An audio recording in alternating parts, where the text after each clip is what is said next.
আমাদের কাজ চোর ধরা না, আমাদের কাজ হলো চুরির বর্ণনা দেওয়া। আমরা 60টি সভায় মিলিত হয়েছিলাম এবং এই 60টি সভার ভিতরে আমার এই কলিগসরাই আমরাই প্রায় 18বার নিজেদের মধ্যে সভা করি।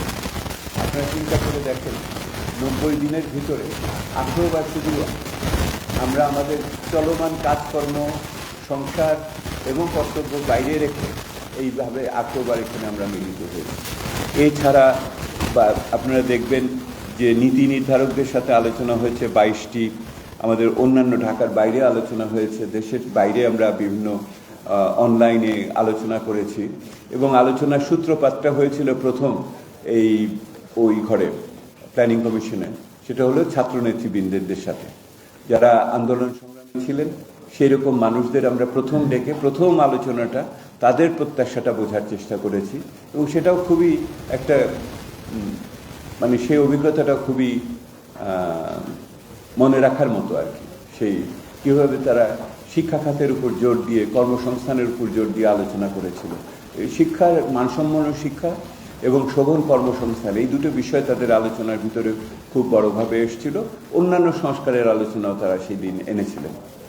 তো এই প্রস্তুত করার ক্ষেত্রে আমরা আরও সবাইকে উদাত্ত আহ্বান দিয়েছিলাম যে আপনারা জানেন এই আপনাদের মনে আরও কিছু আছে নাকি। অনেকে ফোন করে বলেছে এটা তো বাইরে বলা যাবে না, এসে সামনাসামনি বলবো। আমরা বলেছি দেখেন, আমি প্রথম থেকে বলছি আমরা ব্যক্তি নিয়ে আলোচনা করছি না, প্রতিষ্ঠান নিয়ে আলোচনা করছি না, আমরা প্রক্রিয়া নিয়ে আলোচনা করছি।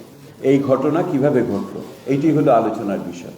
সেহেতু ব্যক্তিগত যদি আরও কোনো তথ্য উপাত্ত থাকে এটা আপনারা দুদকে নিয়ে যান, সরকারের ফাইন্যান্সিয়াল ইউনিটে নিয়েছেন, ওই যে BFIU না, বা বাংলাদেশ ব্যাংকে বা দুর্নীতি দমন কমিশনের কাছে নেন। এইটা তাদের কাজ হবে। আমাদের কাজ চোর ধরা না, আমাদের কাজ হলো চুরির বর্ণনা দেওয়া। আমরা চুরির বর্ণনা দিয়েছি।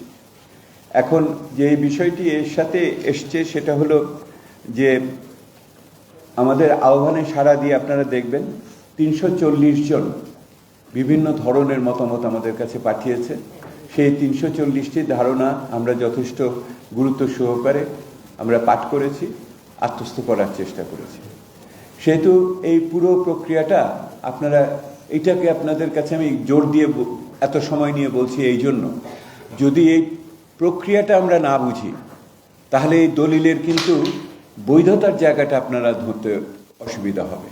কারণ এটা পেশাদারিত্বর দিক থেকে যেমন উঁচু মানের আমরা করার চেষ্টা করেছি, আমরা জানি যে এটা বেরোনোর সাথে সাথে বিভিন্ন জন আপনারা সহ প্রশ্ন করা শুরু করবেন, এটা এরকম কেন, এটা ওরকম কেন, ওই তথ্য নাই কেন, এই সমস্ত প্রশ্নর সম্মুখীন হওয়ার জন্য আমরা প্রস্তুত।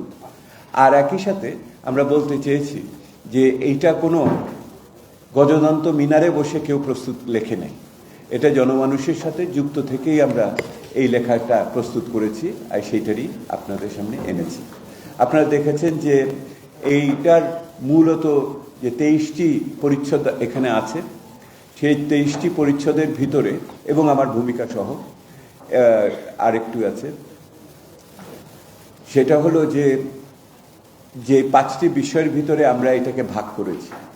প্রথম ভাগ হয়েছে সামষ্টিক অর্থনীতির উপরে, দ্বিতীয় ভাগ আছে বিভিন্ন খাতওয়ারি আলোচনা, তৃতীয় ভাগ আছে কাঠামোগত বিভিন্ন বিষয়াদি এটার ভিতরে আছে, তারপরে আছে মানব সম্পদ এবং সুরক্ষা ইত্যাদি বিষয় ওখানে আছে, আরেকটা আছে প্রাতিষ্ঠানিক বিভিন্ন প্রশ্ন যেগুলি আমাদের সামনে এসেছে সেইটা, এবং সব শেষে কিছু আগামী দিনের তাৎক্ষণিক কিছু কর্তব্য, আমরা 5টা কর্তব্য আমি তুলে ধরেছি আমরা ওখানে, সেটা আমি পরে আলোচনা করব।